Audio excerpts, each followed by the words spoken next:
Esta persona que te voy a presentar ahora son los individuos que de alguna manera nutren o que han creado este programa, porque si hay gente que a mí me encanta poder descubrir, entrevistar, saber de su existencia, de las cosas que hacen, son personas como las que voy a presentar ahora. Este hombre podría decir que es escritor, podría decir que es músico, podría decir que es inventor, podría decir que es una suerte de hombre del Renacimiento, pero del 2000, una rara avis, un tipo muy talentoso, muy divertido, muy interesante. Del otro lado del WhatsApp tengo al señor Ronnie Bandini. ¿Cómo le va, Bandini? Buenas noches, ¿qué dice? Buenas noches, ¿cómo anda? Qué linda y qué amable esta presentación. No, bueno, pero desde el día que descubrí tu existencia, y me acuerdo que hablamos, y además indagué en todo lo que venías haciendo, bueno, le recomiendo a la gente, che, Ronnie Bandini, escuchalo, metete en YouTube, escuchá la charla TED, mirá los inventos, porque los inventos o las cajas y las cosas que diseñás remiten no a eso puntual, sino que resuenan en otros lados del alma de la gente, de la capacidad de la gente. Es muy interesante, lo digo en serio. Me alegro mucho que lo veas así. Bueno, un poco empecé a sentir en los últimos años que pasaba eso. Me dirigía quizá a tecnólogos, a programadores, pero después cada una de estas máquinas fue arrastrando gente interesada en el tema que trataba y se amplió mucho el interlocutor. Claro. Desde que empecé con estas cosas, ¿no? Empezó siendo algo medio chiquito y después se fue agrandando, así que sí, impresionado por nada, cómo se abrió esa conversación.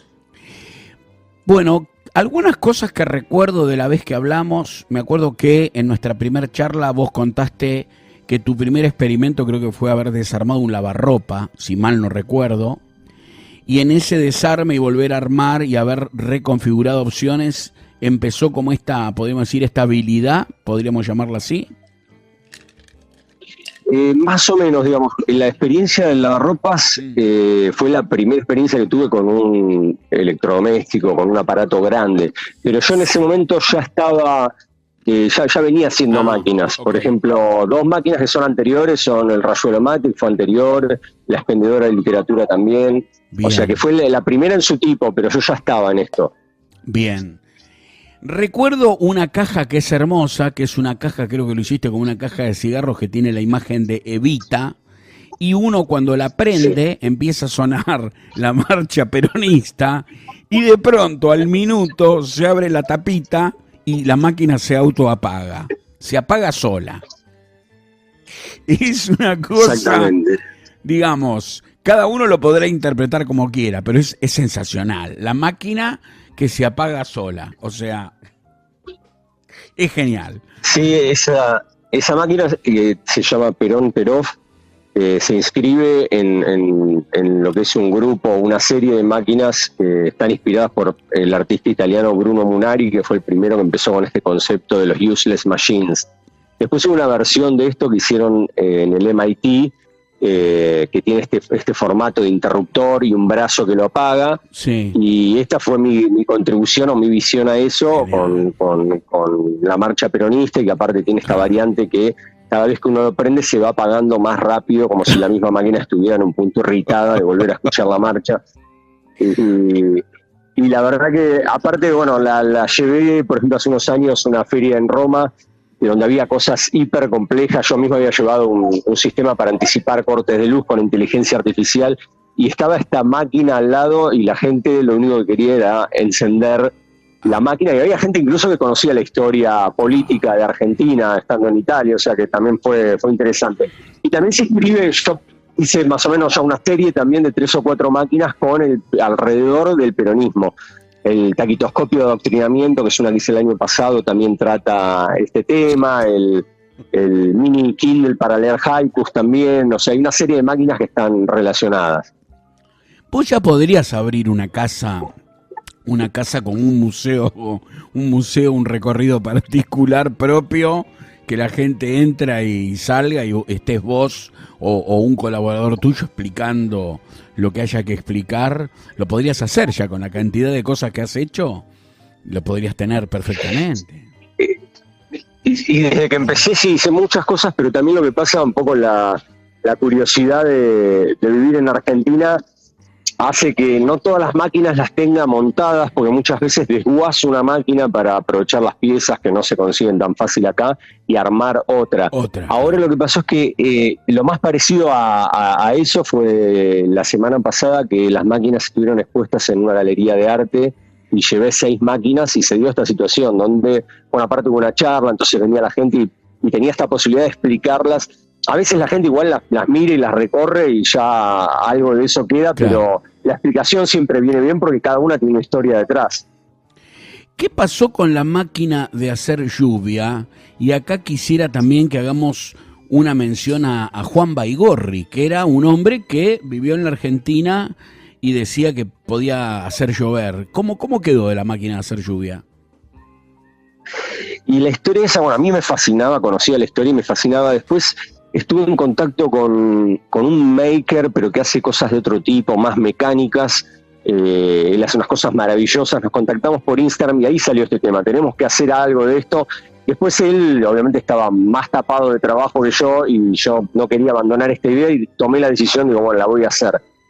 Fue un poco controversial porque obviamente hay gente que dice esa máquina ya era un fraude el original, imagínate, vas a hacer la nueva, va a ser lo mismo, pero no entendieron el artificio que es. O sea, yo lo que hice fue tomar las declaraciones de Baigorri Velar a la prensa y sobre lo que tenía algún fundamento científico y algo que pudiera replicar, lo tomé y sobre eso hice la máquina.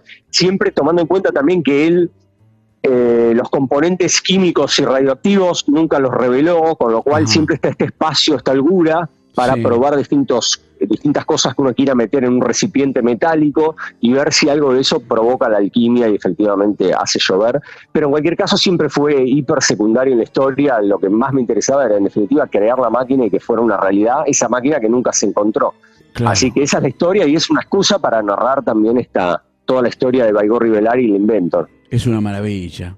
Bueno, hoy cuando yo te propuse que vinieras nuevamente a la radio a través de esta charla, tiene que ver con una máquina que aparte a mí, como buen rockero, me encanta, que es una máquina que detecta el reggaetón. Por ejemplo, si uno, vamos a suponer que uno está en la playa, uno se va unos días a la playa ahora, hay mucha gente que está en la costa, y vos te pones en tu carpita o en una sombrilla y de pronto el vecino al lado arranca con un reggaetón horrible que uno lo odia y vos has desarrollado una máquina llamada Reggaetón Be Gone. Yo le decía Reggaetón Go Home, pero que también podría ser. Wow.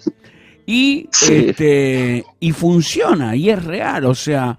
El tipo que está de pronto con su telefonito, con sus parlantes Bluetooth, de pronto se le va a complicar y va a dejar de escuchar el reggaetón. ¿Es así, señor Bandini? Es así, obviamente es un prototipo y nunca me imaginé que iba a tener esta viralización, que fue de una magnitud que ya en un punto me empezó a preocupar y me tuvo... los días monopolizados, especialmente los primeros días, fue algo que no paraba. Sí. Yo ya venía haciendo máquinas similares en términos que hace unos años estoy incorporando inteligencia artificial en los proyectos y esta para mí era una máquina más de las que venía haciendo, pero me tiré un tweet con un par de pantallas, todavía ni siquiera lo había terminado. Yo en general publico el tutorial, toda esa parte no la había terminado y escribí este tweet. Y al otro día era un caos todo, porque es difícil anticipar estas cosas, pero se ve que pegó en un lugar donde hay muchísima gente muy irritada, particularmente con este estilo. Si yo hubiera hecho lo mismo con, no sé, otros estilos que son irritantes, como cuarteto cordobés, quizá no hubiera pasado esto. Se ve que el reggaetón particularmente irrita a muchísima gente, y esto fue uno de los factores que creo que detonó este tema de la viralización. O sea, vos decís que hay mucha gente que no le gusta el reggaetón, que le molesta. Claro, Bien. claro, Bueno, claramente, buenísimo. mucha más la gente a la que no le gusta Claro. que una legión de supporters de este estilo, ¿no? Que igual ahora a partir de esto también me enteré que existe una escena medio under de reggaetón, porque bueno, la mayoría de la gente lo tomó con humor y fue, o no con humor, también gente que tiene problemas graves con vecinos y puntualmente con este estilo que pagaban lo que sea por la máquina, que obviamente no la vendo y nunca fue la intención. Pero Sí. también me contactó después gente que son reggaetoneros y que pertenecen a una subcultura de reggaeton under, que querían explicarme cosas, no sé qué pretendían explicarme, pero bueno, todo en términos respetuosos igual y dentro de una conversación Bien. posible. Ahora, concretamente, ¿cómo funciona esta caja? Que te cuento que acá en la sala de chat de la radio la acabo de pegar para que la gente la vea. ¿Cómo funciona la caja? Este prototipo tiene como, en realidad, 3 etapas. La primera que, así como está hecho, que igual ahora voy a hacer un workshop en Nerdearla dentro de unos días y voy a sacar una versión nueva que va a tener más sencilla la operatoria, pero en el momento en el que se viralizó, la primera parte es detectar cuál es el MAC address, que es un identificador del parlante Bluetooth. Entonces uno, si tiene un problema con un vecino, tiene que escanear para hacer una inferencia de cuál podría ser ese parlante. Ajá. Después de que hace esto, lo configura en el aparato y ya el resto de las cosas las hace de manera autónoma. Yo entrené un modelo de Machine Learning, que es una rama de la inteligencia artificial, con canciones del estilo. Lo que hace este algoritmo básicamente es identificar patrones, Sí. y después se muestrea el audio que está sonando en el ambiente y si determina, que lo hace con un porcentaje, que eso podría ser reggaetón de acuerdo al entrenamiento previo, Sí. lo que hace es atacar a ese parlante que está configurado previamente. El parlante está conectado al emisor, pero aún así se anuncia y aún así recibe paquetes de información. Entonces se lo sobrecarga de paquetes con la intención de desconectarlo o de deteriorar la calidad del sonido. Sí. Y bueno, las pruebas que hice yo, esto es lo que logré, ¿no? Que básicamente se escuche muy mal, como una radio que está mal sintonizada, y ahí ya en ese punto es mejor apagarlo que seguir escuchando. Claro, claro. O sea, es como que le empezás a quitar fidelidad, digamos. La misma persona que está pasando el reggaetón dice, che, ¿qué pasa con esto? Se escucha raro, ¿qué pasa? Y lo saca, claro. Podría ser, Claro, lo va a claro, mover de lugar o directamente lo desconecta porque no se puede escuchar, o sea, se escucha claro. tan mal que no se puede escuchar. Y ha aparecido gente que te la quiere comprar la máquina. O sea, De mirá todo, vos. gente que quiere invertir, gente que, obviamente mucha, que dice pago lo que sea, estoy con un Bueno, problema grave, y de eso pero lo que... que no entiende la gente, Sí. sí, Pero de eso quería lo que no. hablar. A vos se te acerca gente que quiere invertir, que de pronto te quieren poner como socio o te dicen, mira, yo tengo un capital, quiero invertir en este invento. Lo quiero hacer masivamente. ¿Vos le decís que no? Yo ya le dije que no a esa gente, porque de hecho no necesitaba este invento para trabajar de eso. Yo me alejé de ese camino Sí. previamente y hago lo que hago ahora porque es lo que me gusta hacer Ajá. y lo que disfruto y lo que me divierte.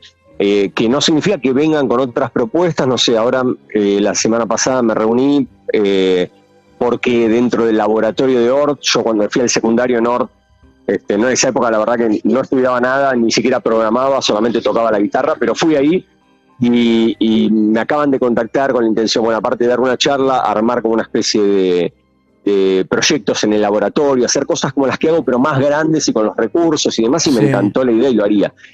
Cosas de ese tipo no tengo problema y me encanta y las disfruto, pero armar una empresa para vender máquinas y no, la verdad que no es una pose, no me interesa en absoluto. Qué bárbaro. Yo me acuerdo en una charla TED, eh, hay un audio que, como te contaba el otro día por WhatsApp, lo corté y cada tanto lo he pasado, que es una narración que vos hacés de Roberto Art, que fue inventor y que inventa unas medias de mujer, unas medias irrompibles, que creo que eran medias para bailar el tango. Y le habían salido tan buenas, pero que no te podías mover. Me pareció fantástico el relato. Pero en esa misma charla TED, vos contás una idea que me pareció sensacional, que es, por ejemplo, cuando uno va al banco, te dan un ticket para que esperes, y de pronto vos proponías que el tamaño del ticket, el largo del ticket, del papel, tuviera de pronto fuera un poco mayor si tenés que esperar 15 minutos. Y que ahí del rever subir un texto. Y que el que tiene que esperar de pronto 20 minutos tenga un ticket un poquito más largo. Bueno, todo eso me imagino que no fue viable o llegaste a probarlo, a experimentarlo en alguna empresa. No, digamos, eso fue el disparador de la expendedora de literatura. Después no me interesó tampoco fabricarlas, que también en el momento, ese proyecto también se viralizó a la escala de lo que eran las cosas en ese año, y obviamente mucho más chico que esto que pasó ahora.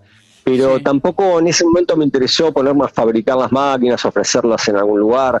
Lo que hice fue la misma máquina, presentarla como presento estos prototipos. Sí. Se presentó como en una feria de arte y tecnología, la llevé a varias charlas, pero es en esencia esa misma máquina que se adaptaría con algún otro tipo de gabinete. Bien, claro. Y a estas situaciones concretas.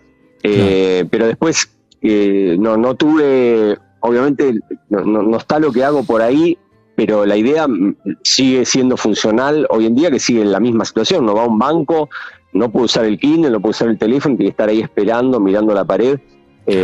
Así que es aplicable, pero totalmente. Bien. Bueno, nos vamos despidiendo. Sé que estás en Mendoza, me imagino que estarás disfrutando ricos vinos, estás paseando, espero exactamente, que estés... Exactamente. Bueno. Sí, vinos de primera, comida riquísima, así que sí, me retiré un rato de una cena que estaba porque bueno, muchas gracias. Me parece muy importante mantener este contacto, me encanta lo que haces. Bueno. Y a toda la gente que previamente a toda esta situación que conocía de antes, como que es muy importante para mí mantener el contacto, saber lo que hacen, si les interesa lo que hago, ni que hablar, estar ahí y contar un poco de qué se trata. Ronnie Bandini, Ronnie así como suena, R-O-N-I, Bandini con B larga, métanse en Instagram, a mí me parece sensacional. Yo creo que hay algo más que el invento. Si ustedes pueden ver más allá del objeto, el concepto, la idea, vean la charla TED, me parece muy lindo, y me imagino que vas a seguir haciendo muchas cosas, así que bueno, te deseo lo mejor y un abrazo. Me imagino que estarás con tu señora. Y me acuerdo del amigo Bob Chow, que lo conocí a través tuyo, creo, a Bob Chow. Bob Chow, sí, es un personaje atómico, me encanta también lo que hace, un escritor, un gran escritor. Ahora éramos vecinos de la misma cuadra, ahora nos mudamos, pero yo me mudé básicamente, pero seguimos ahí en contacto también. Bueno, Ronnie Bandini, abrazo grande, lo mejor para vos. Gracias. Un placer, otros. Chau. Chau, hasta pronto. Chau.